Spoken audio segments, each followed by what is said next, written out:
Homem-Coisa é um filme de terror esquecido pela Marvel, lançado lá em 2005 e foi um completo fracasso. As pessoas que conhecem o personagem sabem que ele é muito parecido com o Monstro do Pântano da DC, mas será realmente que uma empresa copiou a outra? Eu sou Anakin, estamos no maravilhoso Cena por Cena e hoje eu vou te contar a história de Homem-Coisa, a Natureza do Medo, enquanto analisamos um pouco do que tem de bom e ruim no filme. Já aproveita essa pausa para se inscrever, deixar o like, você sabe como funciona, é tudo rápido, então vamos a isso.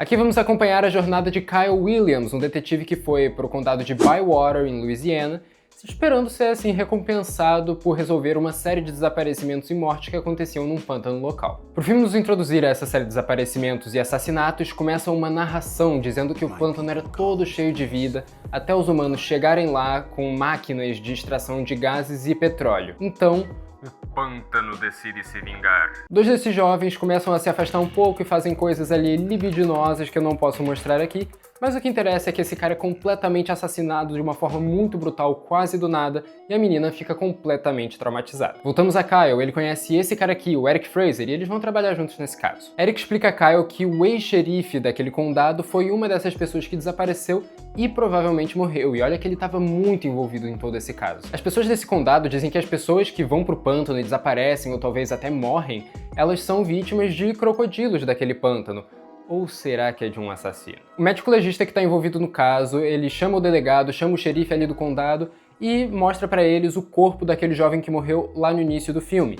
E eu acho que é importante reforçar um pouco o trabalho de efeitos práticos do filme, como eles representam muito bem a natureza do local e também conseguem emitir na gente um pouco daquele clima de terror que o filme está tentando passar. Os policiais então saem da sala para prender umas pessoas que estavam invadindo um lugar de extração de petróleo porque elas estavam ali fazendo uma espécie de protesto não autorizado. Uma dessas pessoas que está protestando é essa mulher aqui. Ela chuta Kyle e é a única pessoa que vai verdadeiramente presa. Mas ela também é liberada porque o cara acha ela bonitinha demais e acha que ela tem sim o direito de fazer protestos ali, se manifestar a favor da natureza do condado. Mas você é safado, né? Um dia depois, Kyle vai até a lanchonete do condado e não é muito bem recebido pelos olhares de lá. Tem esse cara aqui meio esquisito, com uns Rottweilers, que coloca um pouco de medo no Kyle, mas fala que pode ajudá-lo a entender o pântano. Enquanto esses outros dois caras aqui, os Thibodeau, eles te dão uma de valentão de high school, mas param de fazer tudo isso quando o xerife manda. Quando tudo fica um pouco mais tranquilo, esse velho indígena se aproxima, as luzes se apagam,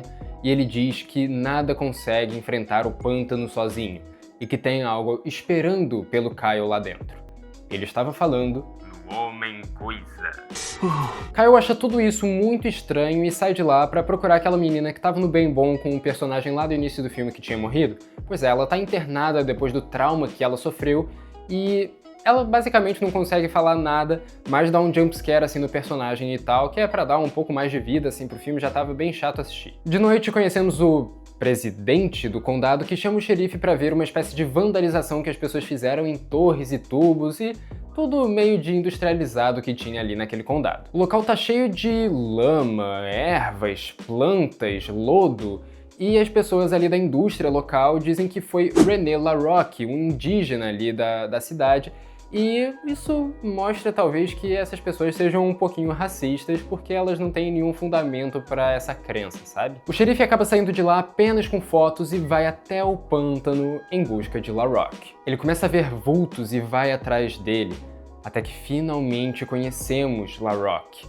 E ele é um cara muito misterioso que gera uma tensão na gente e diz ao xerife Williams para sair de lá o quanto antes. Quando o xerife olha para trás e volta a olhar para frente, René não está mais lá. Ao mesmo tempo que vemos isso, esse cara aqui também começa a ver vultos. Ele se esconde nesse quartinho aqui, todo com medo, e quando ele menos espera, aquela parede explode e acaba matando o cara. Quando voltamos ao xerife, ele tá tentando fugir do pântano, mas de repente um corpo cai no para-brisas e ele percebe que é o ex-xerife. Realmente eu acho que o cara tá morto. O corpo do cara tá completamente decomposto, mas aí o médico legista, o Fraser, o Williams, eles vão ver o corpo do cara que foi atacado ontem de noite. E ele tá cheio de ramos e folhas, plantas, sei lá, aquele negócio todo, né, vem no conjunto, saindo do corpo dele. Aquilo foi uma morte muito brutal. Mas como os rumores são de que foi René quem fez isso, o xerife volta a ir atrás dele. Lembra daqueles irmãos, os Thibodeau? Eles voltam para o pântano mesmo porque eles têm uma cabaninha lá, eles meio que vivem ali muito próximo do pântano, mas esse gordinho aqui não tem muita sorte e ele acaba sendo pego por essa criatura. Inclusive eu gostaria de dizer que depois dessa cena, aquela professora, que é a mulher que foi presa lá no início por causa de protestos e tal, ela é uma professora, ela ouve um negócio, anda assim uns 10 metros e tal, para... e aí a cena acaba. Mas é um indicativo de que ela pode ter ouvido essa criatura. Os policiais vão até a casa dos Thibodeau, mas não encontram ninguém lá. É então que eles se separam. Enquanto Fraser vai procurar pelos irmãos, Williams vai procurar pelo René. Falando nos irmãos, o mais magrinho até encontra o seu irmão. Mas acho que já era meio tarde, né? E quando ele tenta fugir de lá, um braço sai do pântano e puxa-o. Enquanto Fraser está sozinho ainda procurando pelos irmãos, acaba que ele tem companhia, olha só, ele cai numa armadilha do René e agora os dois têm bastante o que conversar. LaRock revela que ele se martiriza um pouco por ter incentivado esse cara aqui, o Schist, a ter construído toda essa indústria em volta, em cima do pântano, porque existia gente ali que era completamente contra tudo isso, ia matar um pouco da natureza do lugar, mas estava todo mundo precisando bastante de dinheiro. Então que esse cara aqui, que se opunha a Schist, talvez tenha morrido pelas mãos dele e o cara construiu um negócio lá de extração de petróleo em cima do cadáver dele. Quando Kyle aproveita uma brecha para fugir dali, ele acaba encontrando seu colega e vê ele sendo pego pela criatura, mas acaba sendo atacado por René antes de poder fazer alguma coisa. Quando Williams acorda, ele se depara com aquele cara lá dos Rottweilers tirando fotos do corpo do delegado e diz que tem muitas mais e que uma dessas fotos acaba mostrando essa tal de criatura. Então eles decidem ir até a cabana verificar. E caso você esteja se perguntando o que exatamente que eles viram nessas fotos, foi isso daqui e a gente avança pro dia seguinte. Kyle vai junto com a professora, porque, sei lá, ele é um safado, atrás daquele velhinho lá da lanchonete, o indígena e tal, que tinha falado umas coisas estranhas. Pois é, esse cara ele fala que o Homem-Coisa é uma criatura mística, que nasceu como uma espécie de revolta contra a industrialização que ocorria naquele pântano e em breve todo mundo do condado morreria. Saindo de lá, Terry, a professora e o xerife acabam se pegando até serem interrompidos pelo Schist. Kyle ameaça chamar o FBI por causa de tudo que ele sabe que está acontecendo. O cara fica meio puto e diz que até pode agir com as próprias mãos se necessário. E como ele é um homem de palavra, ele acaba não matando o Kyle Williams, mas diz que vai com o seu filho atrás de René LaRock para matá-lo. Avançamos até a noite e vemos aquele velho esquisito se meter no meio do pântano e falando algumas coisas em alguma língua indígena para chamar a atenção do monstro, mas ele acaba morrendo da mesma maneira. E eu acho que isso daqui não é exatamente muito fiel aos quadrinhos. Eu não li, lógico, os quadrinhos do Homem-Coisa, acho que ninguém lê os quadrinhos do Homem-Coisa, mas se eu não me engano, o Homem-Coisa só ataca pessoas que têm medo dele. Como esse cara não tinha medo dele, eu não sei exatamente se ele deveria ter sido morto nesse dia ou não. O cara dos Rottweiler, que tinha várias fotos lá e tal, e o xerife, eles voltam no pântano para tentar encontrar essa tal criatura, e eu não lembro se eles têm alguma segunda intenção, é só isso mesmo. Enquanto o filho de Schist é atrás de LaRock, acaba que o feitiço vira contra o feiticeiro, sabe? E lembrando que isso é depois dessa duplinha acabar matando o fotógrafo. A professora recebe a notícia de que mais um corpo foi encontrado no pântano e decide ir correndo até lá para avisar seu amado. Ela acaba encontrando o detetive bem rápido, o que é bem estranho, já que eles estavam há bastante tempo no pântano, cada vez andando mais e chegando mais longe, né? Mas, enfim, a gente tem que ter uma certa suspensão de descrença, né? Ela fala mais ou menos assim: eu te levo até Dark Waters, o centro do pântano, onde o René fica às vezes e onde também tem aquele negócio de distração que eu tinha te falado antes, lembra disso? No meio do caminho, o casal percebe que talvez eles estejam sendo perseguidos, a gente só não sabe se é a criatura, se é o Schist, mas eles encontram o René, chegam até ele, mas já era tarde demais. Schist já tinha encontrado o René. Ele percebe que LaRock realmente tinha roubado uma dinamite do condado, o que dá um pouco de razão pra ele, né? Não queria estar aqui defendendo o Schist, mas ajuda um pouco o lado dele nesse sentido. Ele queria explodir aquela máquina toda de extração por causa lá daqueles motivos que a gente já sabe, né? Tentar libertar essa criatura e tal. Quando o Schist percebe que aquele casalzinho chegou, ele se esconde. Não porque ele tem medo, mas sim porque ele quer matar os dois coelhos com uma cajadada só. O cara deu um tiro em René, também deu um tiro no xerife, mas nenhum deles foi crítico, até que de repente a criatura chega atrás dele, pega-o e mata-o. Quando o monstro chega mais perto das dinamites, René explode aquilo tudo e acaba morrendo, mas junto com o monstro, porque ele percebe que se ele fizesse isso, a sua missão ali estava concluída, assim como a de Kyle Williams. O filme se encerra com uma música tema até muito boa, sabe? E com todos os arcos se fechando, bem redondinho. Eu, sinceramente, não achei o filme tão ruim quanto eu ouvi as pessoas dizendo que ele era, e nem tão ruim quanto eu esperava que fosse. Mas é claro que a qualidade é algo que a gente tem que levar em consideração aqui também, já que a qualidade é bem baixa. Quando o filme começa, parece que ele está sendo gravado por uma batata. Mas sabe que eu até gosto das cenas do pântano, por mais que a iluminação seja uma merda, eu acho que dá uma ambientação bem legal pro filme. O filme também tem vários personagens que não são muito interessantes e até vários pontos que deveriam ser mais bem explorados. Aquela revolta toda dos indígenas e tal, ela é, lógico, mencionada, ela é importante pro filme, mas ela é uma parte tão pequena e eu acho que é algo necessário, sabe? Faz parte da crítica principal do filme contra a industrialização, sabe? Mostra também um pouco da revolta dos povos locais, então eu acho que essa parte dos indígenas devia ser uma das partes principais do filme. Acaba que ela é mencionada. Não acho que seja algo muito ruim, mas poderia ter sido sim mais bem trabalhado.